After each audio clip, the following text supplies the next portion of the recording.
अस्सलाम वालेकुम dear students, हम उर्दू ग्रामर कर हैं उर्दू मज़ामीन और आज का हमारा मजमून है डेंगू बुखार। आज हम डेंगू बुखार पर डिस्कस करेंगे। आपको शॉर्टकट बताऊंगा कि और हमने एग्ज़ाम के हवाले से सारा मुकम्मल तौर पर यहाँ लिखने की ज़रूरत नहीं है। डेंगू बुखार एक वबा है और चूँकि ये वबा निस्बतन एक नई वबा है, इसलिए इसने जो खौफ हरास फैलाया, इस पर पाकिस्तानी भी सख्त परेशान हुए हैं। इस वबा से पहले 1994 में कराची में और फिर 2006 और 2011 में लाहौर में और बैरून लाहौर ज़्यादातर पंजाब बल्कि पूरे मुल्क में सैकड़ों मरीजों की जान का नजराना लिया। हुकूमत पंजाब ने इसके ख़िलाफ़ एक ज़बरदस्त मुहिम चलाई और बड़ी हद तक डेंगू का सद्देबाब तो कर दिया, मगर पूरी तरह कलाकमा नहीं हो सका और 2022 में इस वबा से लोग फिर परेशान हैं। अब डेंगू जो इसके असबाब क्या है, वजह क्या है, वजूहात क्या हैं। डेंगू बुखार एक मच्छर एड्स के मादा काटने से फैलता है। गाय के अंदर पाए जाने इस पर मच्छर के जिस्म पर स्याह और सफ़ेद धारियाँ होती हैं। यही मच्छर इंसानी जिस्म में वायरस दाखिल करती है और जब डेंगू के मरीज़ को काटने के बाद वो सेहतमंद आदमी को काटे तो वही वायरस इसमें भी दाखिल हो जाता है और उससे भी बुखार होने लगता है। ये मच्छर 10 मिलीमीटर तक लंबा और इंसानी खून का बड़ा हिस्सा होता है, यानी इंसानी खून का बड़ा हिस्सा होता है।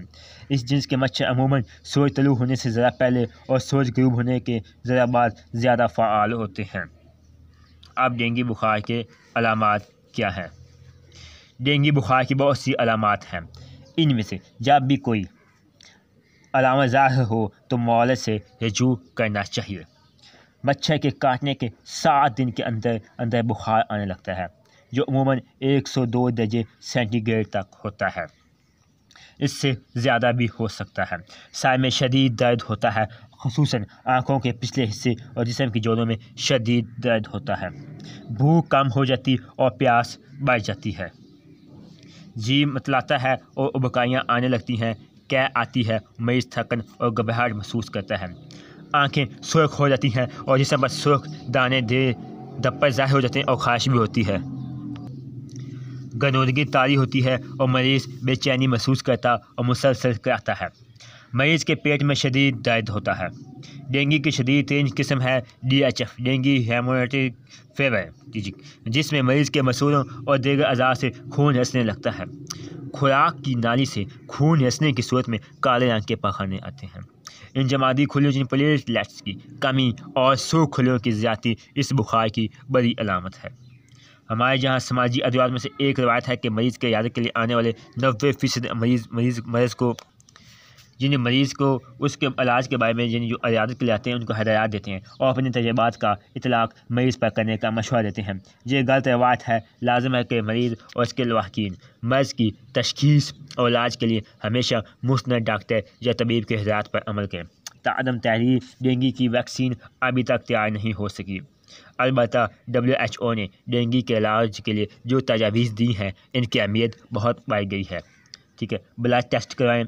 मरीज़ का हर घंटे के बाद चेकअप किया जाना चाहिए और अगर इंजमादी खुलिए प्लेटलेट्स कम हो जाएं तो ड्रिप लगाई जाए और खून भी दिया जाना ज़रूरी है।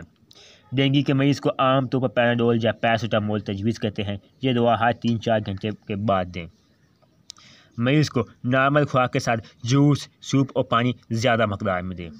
एस्पिरिन, बर्फीन और स्टेरॉइड से परहेज़ करें। अब एहतियाती तदाबीर। बाज़ औक़ात मर्ज़ से ज़्यादा मर्ज़ का खौफ इंसान के लिए ज़्यादा ख़तरनाक हो जाता है। इस मर्ज़ में मुब्तला मरीज़ों की शरह अमवात 5-6% है, जिसे 1-9% तक लाया जा सकता है। इसके लिए ज़रूरी है कि अवाम और हुकूमत दर झैल एहतियाती तदाबीर ज़रूर अख्तियार करें। ज़ाती सतह पर खुद के मच्छर के काटने से बचाएं। पूरी आस्तीन की कमीज़ पहनें। सोते वक्त मच्छरदानी का इस्तेमाल करें। मच्छरों की अफजाइश और पनाहगाहों को ख़त्म करें। मसलन घरों को काट कबाड़, शॉपिंग बैग, टूटे फूटे बर्तन, खिलौने, प्लास्टिक शीशे की चीज़ों से साफ़ रखें। उन्हें बेच दें या फेंक दें।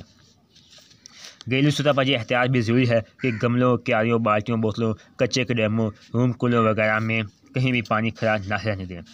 इस्तेमाल होने वाले पानी के ज़ख़ीरे के बर्तनों और कूड़ेदान को ढाँप कर रखें। ठीक है, घरों में स्प्रे करवाएं और जालियों से कमरों को इस तरह बंद रखें कि मच्छरों को कमरों में आने का रास्ता ना मिले।